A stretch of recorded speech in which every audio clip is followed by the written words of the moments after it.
Hi everyone, Kathy McIntosh here with Strengthened by the Word Ministries. We are continuing back in our book of Colossians, walking through our daily devotions this month. Today we are looking at Colossians chapter 1, at the very end of the chapter. We're going to start at verse 24 and go through verse 29.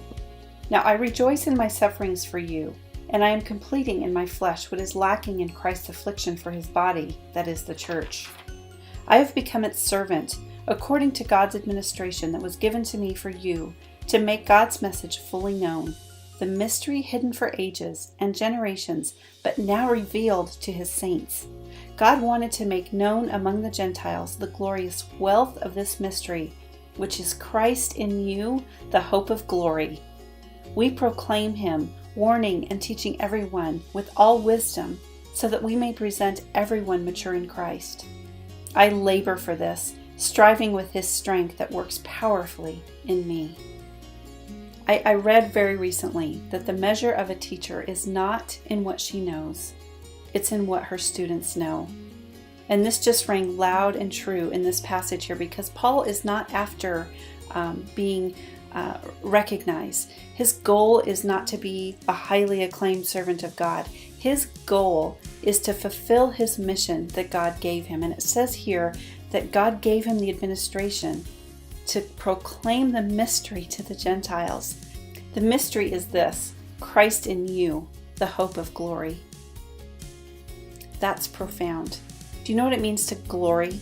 Do you know what glory means? Do you know what God's glory means? It's when he makes himself recognizable. It's when we can say, I see you in this, God.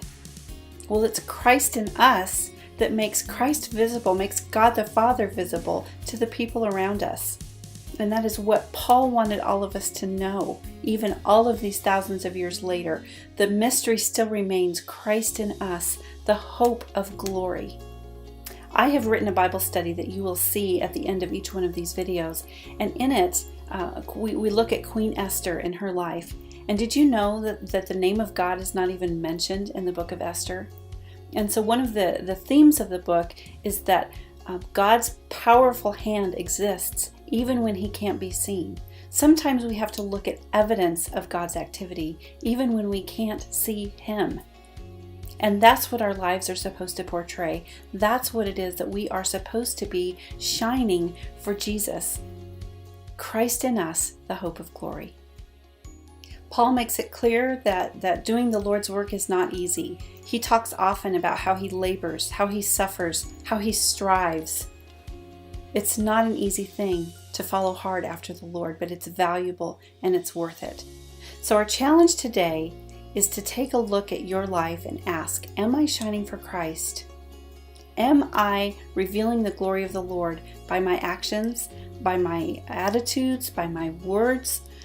Am I shining for Jesus Christ? Evaluate yourself today and ask the Lord to help you in any way that you are falling short of fulfilling your assignment as an ambassador of him. Be blessed today. I pray that you will come back and join us tomorrow as we look at chapter 2 of Colossians. I am Kathy McIntosh with Strengthened by the Word Ministries.